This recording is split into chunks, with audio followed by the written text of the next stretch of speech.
أسمو وأجتاز السماء جلالا فأزيد أسراب الغيوم جمالا وألون الدنيا بأجمل بسمة وأكون للخير العميم مثالا. بسم الله الرحمن الرحيم. الحمد لله رب العالمين والصلاة والسلام على سيد المرسلين وعلى آله وأصحابه الطاهرين الطيبين إلى يوم الدين. قال النبي صلى الله عليه وسلم عن أبي رافع رضي الله تعالى عنه قال: رأيت رسول الله صلى الله عليه وسلم أذن في أذن الحسن بن علي حين ولدته فاطمة بالصلاة. رواه الترمذي رحمه اللہ تعالی. حضور پاک صلی اللہ علیہ وسلم کے آزاد کردہ غلام حضرت ابو رافع رضی اللہ تعالیٰ عنہ سے روایت ہے کہ میں نے رسول اللہ صلی اللہ علیہ وسلم کو اپنے نواسے حسن ابن علی کے کان میں نماز والی اذان پڑھتے ہوئے دیکھا. جب آپ صلی اللہ علیہ وسلم کی صاحبزادی فاطمہ رضی اللہ تعالیٰ عنہ کی یہاں حضرت حسن کی ولادت ہوئی.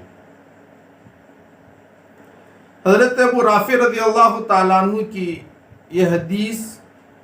جو آپ حضرات کے سامنے بیان کی گئی،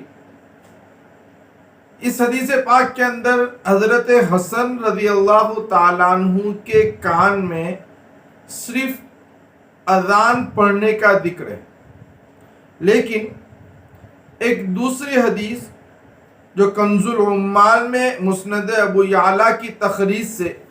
حضرت حسین ابن علی رضی اللہ تعالیٰ عنہ سے روایت کی گئی ہے، اس سے یہ معلوم ہوتا ہے کہ آپ صلی اللہ علیہ وسلم نے پیدا ہونے والے بچے کے داہنے کان میں اذان پڑھی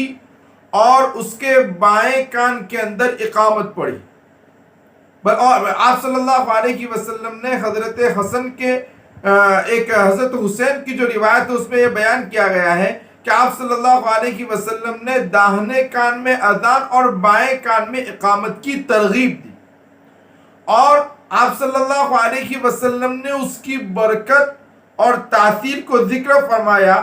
کہ جس بچے کے پیدا ہونے کے وقت اس کے داہنے کان میں اذان اور بائیں کان میں اقامت پڑھی جائے تو اس بنیاد کے اوپر وہ بچہ ام الصبیان کے شر سے محفوظ رہتا ہے، یعنی شیطانی شرور و فتن سے اس بچے کی حفاظت ہوتی ہے. جیسا کہ بہت ساری روایتوں کے اندر اس سلسلے میں یہ بات آتی ہے کہ جب بچہ پیدا ہوتا ہے تو اس وقت شیطان جو ہے اس کی کوکھ کے اندر کچوکا لگاتا ہے، جس کی بنیاد کے اوپر جو ہے وہ بچہ جو ہے روتا ہے. تو یہ روایت کے اندر یہ بھی جو ہے آیا ہوا ہے. تو ان شرور سے بچنے کے لیے مسلمان کے یہاں پیدا ہونے والے بچے کے حکم کے اندر آپ صلی اللہ علیہ وسلم نے فرمایا کہ جیسے ہی دنیا کے اندر بچہ آوے تو سب سے پہلے اس کے داہنے کان میں اذان کہی جائے اور اس کے بائیں کان کے اندر اقامت کہی جائے تاکہ شیاطین کے شرور سے اس کی حفاظت ہو جائے. نیز اس حدیث پاک سے یہ بات بھی معلوم ہوتی ہے کہ پیدا ہونے والے بچے کے سلسلے میں گھر والوں کے اوپر اس بچے کا جو سب سے پہلا حق ہے وہ یہ ہے کہ اس کے کانوں کو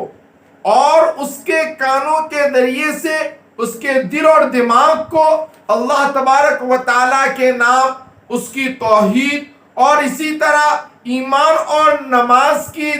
جو ہے دعوت اور اس کی پکار سے اس کے دل و دماغ کو پہچان کرائی جائے، اس کو اس سے روشناس کرایا جائے.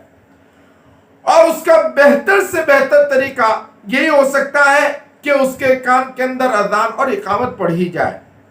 نیز اس حدیث پاک سے ایک بات یہ بھی سمجھ میں آتی ہے کہ یہاں پر یہ کہا گیا ہے کہ پیدا ہونے والے بچے کے کان میں اذان اور اقامت کہی جائے، اس کی ایک وجہ یہ بھی ہے کہ دین حق کی جو بنیادی تعلیم اور دعوت کے جو نہایت مؤثر طریقے جو ہیں وہ اذان اور اقامت کے اندر جتنے مؤثر انداز کے اندر بیان کیے گئے ہیں، اس سے جو ہے دوسری جگہ کے اوپر اتنے پراثر انداز کے اندر اس کو بیان نہیں کیا گیا۔ اس لیے کہ آپ جیسے ہی اذان کے الفاظ کے اوپر غور کریں گے تو وہیں پر آپ کو سمجھ میں آئے گا کہ سب سے پہلے اللہ تبارک و تعالیٰ کی تکبیر بیان کی جاتی ہے، تاکہ پیدا ہونے والے بچے کے کان کے اندر اس آواز کو ڈال کر کہا جاتا ہے کہ دنیا کے اندر جو اس کائنات کے اندر اگر سب سے بڑی کوئی چیز ہے تو اللہ تبارک و تعالیٰ کی ذات اقدس ہے، اور اس کے بعد جو ہے اس اللہ تبارک و تعالیٰ اشہد ان لا الہ الا اللہ جو ہے اس کے کان کے اندر یہ آواز ڈالی جاتی ہے۔ پھر آپ صلی اللہ علیہ وسلم کی رسالت کی گواہی کی آواز ڈالی جاتی ہے، گویا کہ یہ اس کے کان کے ذریعے دلوں تک اس کے اندر ایمان کو پہنچایا جاتا ہے، عبادت کو پہنچایا جاتا ہے۔ اور آپ صلی اللہ علیہ وسلم نے جو ہے پیدائش کے وقت اذان اور اقامت کی جو بات بچے کے کان میں پڑھنے کی تعلیم دی،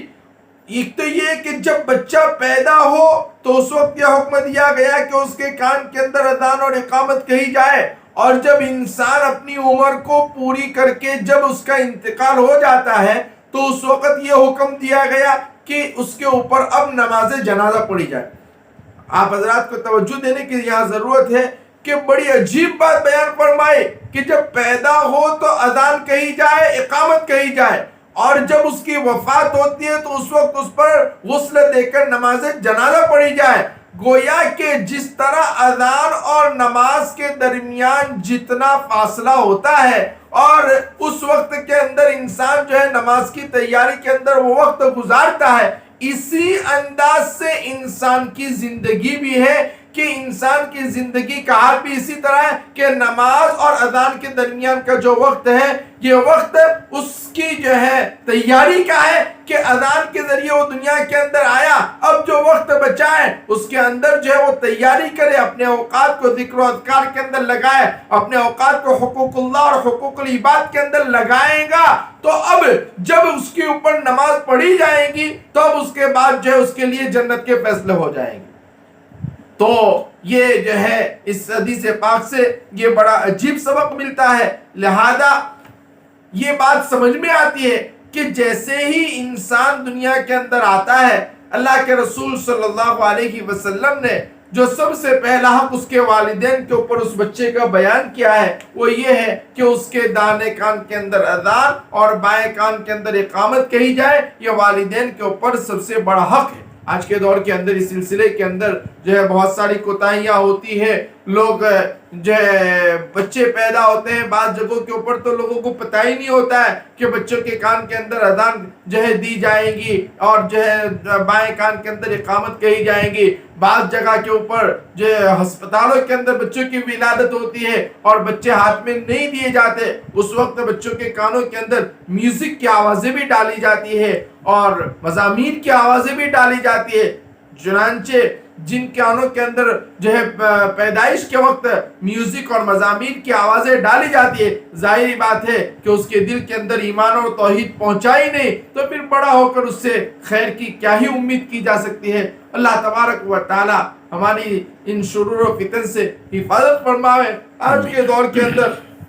جدید ٹیکنالوجی کے زمانے کے اندر نت نئے آلات پیدا ہوئے ہیں، ایسے موقع کے اوپر ہمیں چاہیے کہ ہم اپنے آنے والی نئی نسلوں کی حفاظت کریں اور ان فتنوں سے اپنی آنے والی نسلوں کی حفاظت کریں اور اپنے بچوں کو ایمان کے اوپر، عبادات کے اوپر جو ہے اسلام کے اوپر کھڑے کرنے کے لیے اسلامی تعلیمات کی طرف جو ہے ہمیں متوجہ ہونی چاہیے۔ اور یہ سب سے پہلا میں نے جیسے کہ گزشتہ کل آپ حضرات کے سامنے وعدہ کیا تھا کہ انسان دنیا میں آتا ہے، اللہ کے رسول فطرت اللہ اسلام، دین اسلام یہ ایسا فطری مذہب ہے کہ بچے کے پیدائش سے ہی اس کے حقوق اور کس طرح اسے زندگی گزارنا ہے اور اس کے ساتھ کس طرح کا سلوک کیا جائے اس کی اسلام نے تعلیم دی ہے۔ چنانچہ اس سلسلے کا سب سے پہلا حق آج آپ کے سامنے بیان کیا گیا کہ اگر بچہ پیدا ہوتا ہے تو اس کے کان کے اندر اذان اور اقامت کہی جائے۔ اب آگے کے کیا مراحل ہے، پیدا ہونے کے بعد اذان اور اقامت کے بعد اس بچے کے ساتھ کون سا معاملہ، کس طرح کا معاملہ کیا جاتا ہے، اس سلسلے کے اندر حدیث پاک ہماری کیا رہنمائی کرتی ہے، انشاءاللہ اس سلسلے کے اندر آئندہ کل جو ہے روشنی ڈالی جائے گی۔ اللہ تبارک و تعالی ہمیں کہنے سننے سے زیادہ عمل کرنے کی توفیق نصیب فرماوے اور حضور پاک صلی اللہ علیہ وسلم کے